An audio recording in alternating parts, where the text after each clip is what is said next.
What's up, Chris? Can you hear me? Yeah, All right, man. How we doing? good. How are you?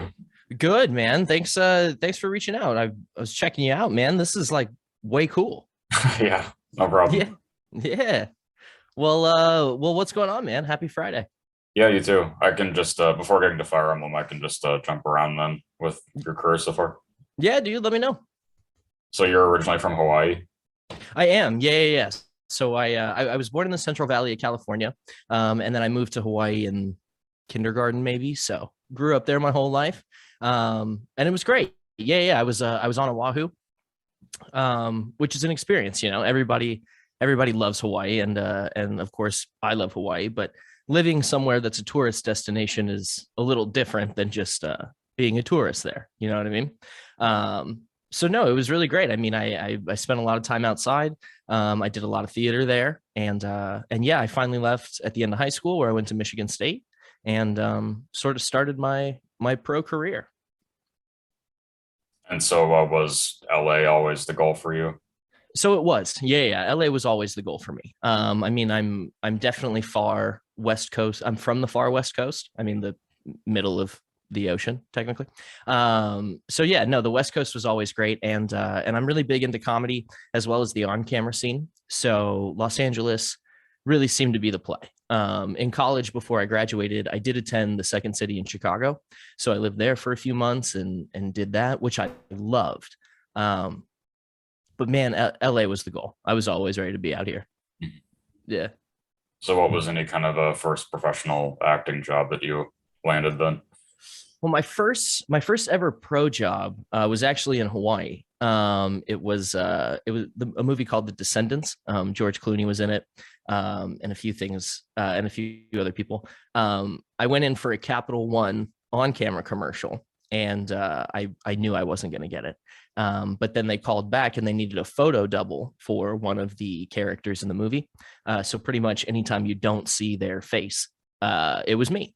Oh, So got to ride around and like did a bunch of scenic shots all over the state, which was really cool. But by the time I graduated and got out to Los Angeles, I think my first real pro job. I mean, I did a couple commercials, one for like Line 305, I think, and and yeah, and then voiceover wise, I mean, I really my main home is in commercial. yeah. I do a lot of commercials. So my first real big one was for a company called Troy Built, which was really exciting. They do like lawnmowers and lawn care and stuff, which was really great. And yeah, so I think that was probably my first pro voiceover one. And do you, this is probably obvious then, but do you have more affinity to pursue voiceover opposed to on camera? Oh yeah. Well, honestly, I love both of them, and really what I like doing is I'm an improviser at heart as well as a stand up comedian. So I sort of do everything under the sun. But voiceover is by far my favorite. I mean, the producers are always cool. The casting directors are amazing. The people you work with, even though in voiceover, a lot of times you don't actually work directly with them in the session. Just some of the people in the projects, and like it seems way less pressure, but at the same time, it's not like it's less professional or anything like that, right? The standards are still super high. And it just makes for a really fun environment, especially when the directors let the actors play a little bit. And um and yeah, so I'm definitely going to stick in voiceover, but trying to conquer all platforms. So outside of Fire Emblem, has there been any other big instances where you've gotten to play character parts in voiceover? I have. Yeah. There's been a couple other video game franchises which are pretty cool. I'm a couple supporting characters in like Genshin Impact, which is pretty cool. Okay. And a few other stuff. But Fire Emblem was really kind of my first big video game I was ever in.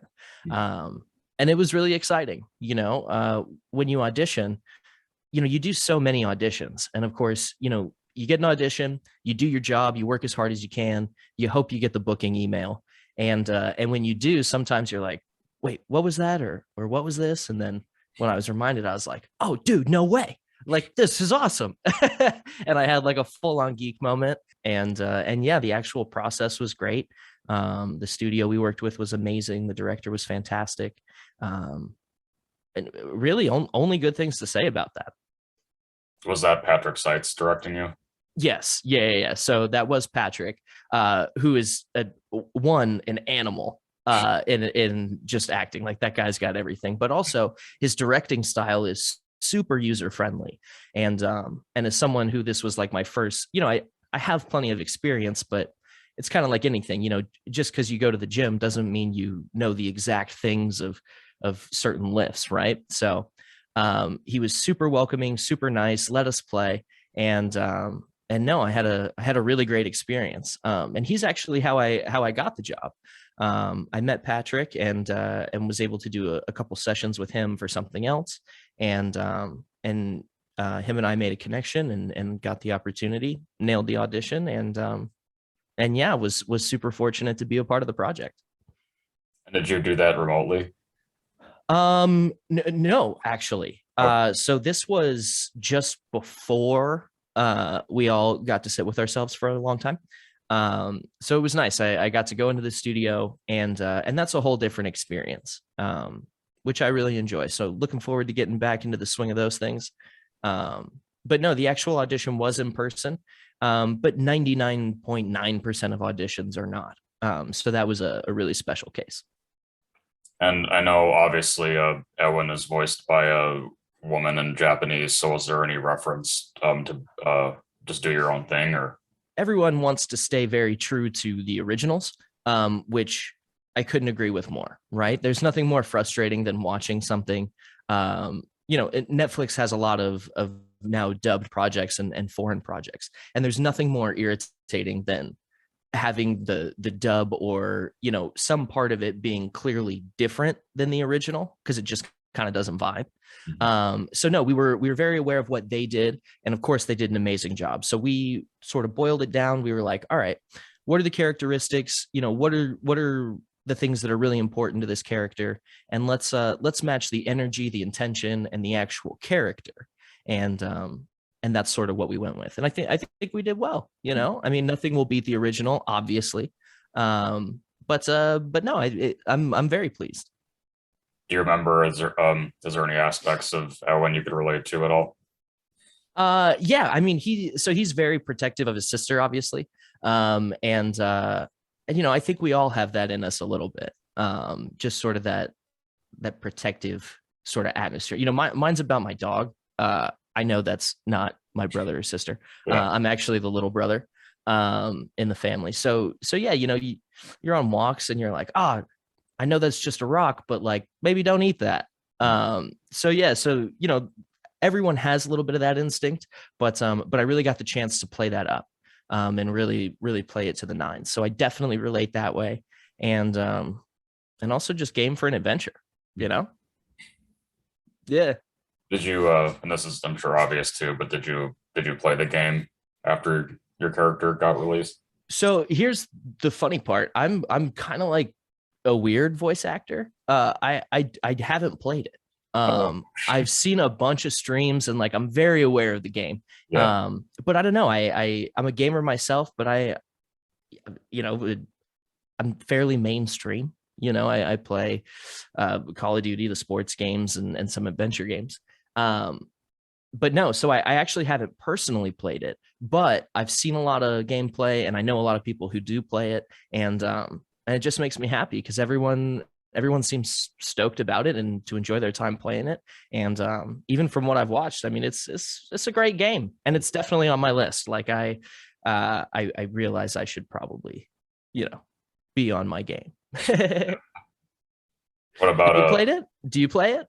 yeah, I follow Yeah, it. Yeah, and every time new cast members are revealed, I try to be like the first one to get a hold of them and post them for this. So totally. yeah. Totally, dude. Well, that's very cool. I mean, I'm stoked you reached out, and that's great that you play. Like, what's your favorite part of the game? Do you have one? I'm really interested in the all the like fallen or evil alts of characters. Yep. Oh Those, yeah. those are super intriguing. Oh yeah. No, I mean, it's always fun to see a different side of something. You Yeah. know. Well, Do you cool. remember? Do you have any favorite line or lines that you can remember?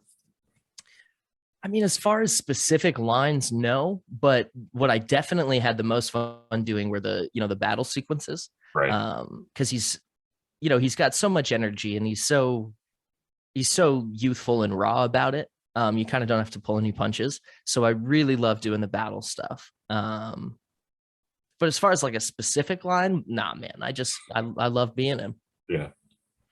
So Yeah. outside of Fire Emblem, has there been a case so far where you've had to get a really emotionally involved headspace for voiceover? Um, for voiceover, well, I guess kinda. I'm one of the voices for a company called Heal Grief, and they're very much supportive of mental health and giving everyone avenues and resources to deal with those sorts of things. So for those commercials and those sorts of recordings, yes, I mean I had to be a little more dramatic, but as far as like emotionally wailing characters or overly sad or dark characters, not so much. I've played a couple who die in battle, so there's a lot of screaming, and I caught on fire. But yeah, not so much for voiceover, more in on camera and as a theater actor, I definitely have played more of those roles, but not so much in voiceover. Okay. Yeah, and I also have kind of a brighter voice, so it's like I tend to play the younger characters or the you know we're gonna go get them, like those kind of people. Um, but no, I'm thrilled. I hope more stuff like that's coming. But honestly, just being a part of these projects and working with everyone it just makes my day. So no complaints on my end. What about the case where you've had to alter your voice the most significantly so far, do you think? Uh, yeah, I've had to play some older characters, which are a little tough for me. Because sort of my natural register is a little more pitched. But you know, you're never ready until it's time. The parents say that all the time. You're never ready to be a parent till it happens. And I'm kind of a big believer in trial by fire. So I was kind of just like, you know what? Let's do it. Let's see how it goes. And because I sort of took that risk, I developed and got better at aging, which is nice because it adds a new dimension. So I think I did play a severely older character, and I think that was probably the most change I've had, aside from a witch or a ghoul or stuff like that. But no, it's all been good. Well, it is interesting with a franchise like Fire Emblem, especially because there's not that many male voice actors who do the really young male characters or the younger versions. Yeah.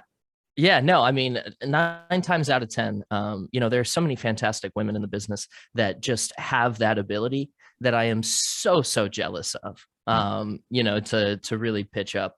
I can sort of get by because, like when it's super important or like we have things to do, like we can really get there, so like I can be younger.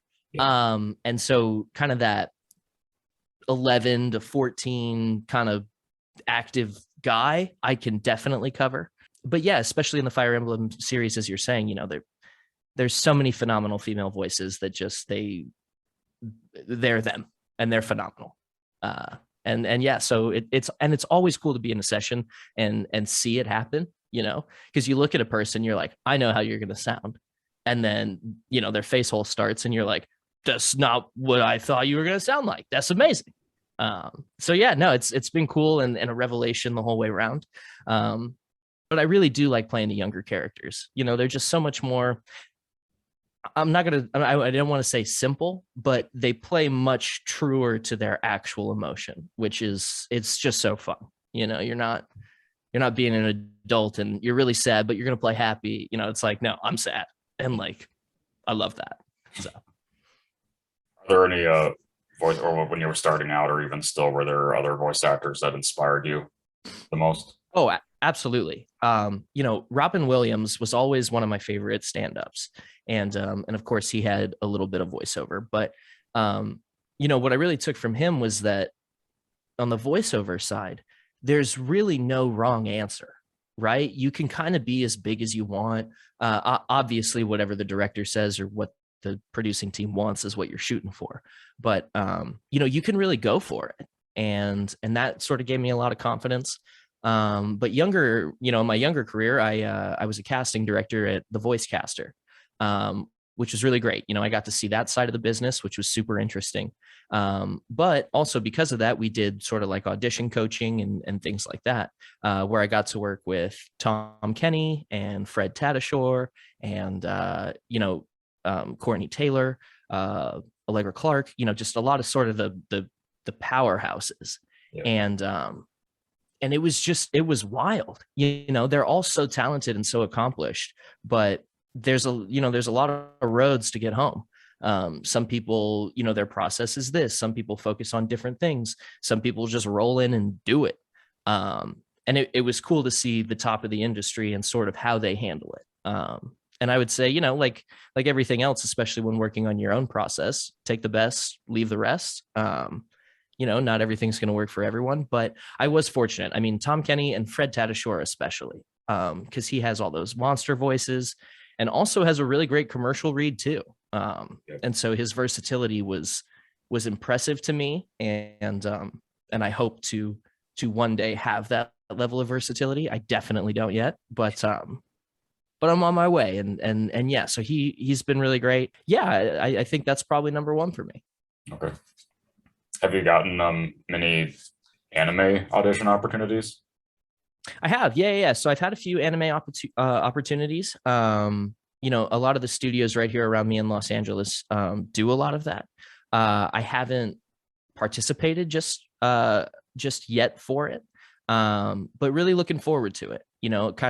It's a different thing. Video games are different than cartoons, that are different than commercials, that are different than dubbing. Right. So that's sort of an arena that I have confidence I will be able to be very good at.